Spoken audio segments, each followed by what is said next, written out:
Salut à tous, chers amis, je suis Ribaros Kwadjenokam, juriste en droit du travail. Alors, vous savez, récemment, il y a eu un décret qui est sorti et qui est venu, n'est-ce pas, modifier les nouvelles conditions d'obtention du passeport talent, notamment en ce qui concerne la rémunération des salariés titulaires de ce type de titre de séjour-là. Alors, suite à cette modification, il m'a été posé la question de savoir est-ce qu'il serait préférable pour un salarié, par exemple, qui vient d'obtenir un Master 2, le diplôme de Master, voilà, justement, est-ce qu'il serait possible pour cet étudiant étranger-là de faire simplement un changement de statut d'étudiant à salarié, ou bien il serait préférable pour lui de faire directement une demande de passeport talent.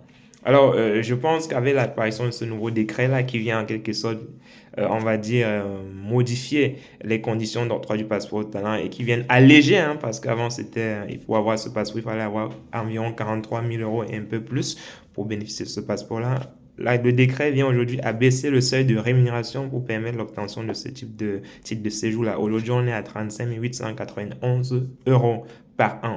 Donc, pour répondre à la question de cet étudiant, si vous avez un master, vous venez de sortir de l'école et que vous avez obtenu votre diplôme de master, plutôt que de demander un titre de séjour, un changement de statut d'étudiant à salarié qui, au final, vous permettra d'obtenir juste un titre de séjour d'un an, il serait préférable au regard des conditions actuelles, n'est-ce pas, d'octroi du passeport talent, il serait préférable pour vous et plus avantageux même d'ailleurs de faire une demande de titre de séjour passeport talent qui devient aujourd'hui ce qu'on appelle la carte talent. Donc, si vous faites cette demande-là, l'avantage c'est que si votre demande d'instruction, votre demande de titre de séjour passeport talent est validée par l'administration, vous aurez un titre de séjour et une validité d'au moins 4 ans, donc un titre de séjour pluriannuel. Et avec ce titre de séjour-là, vous avez la possibilité de travailler, n'est-ce pas, dans tous les domaines en France. Vous avez la possibilité aussi justement de faire le regroupement familial. Donc, si vous avez votre épouse qui est restée au pays,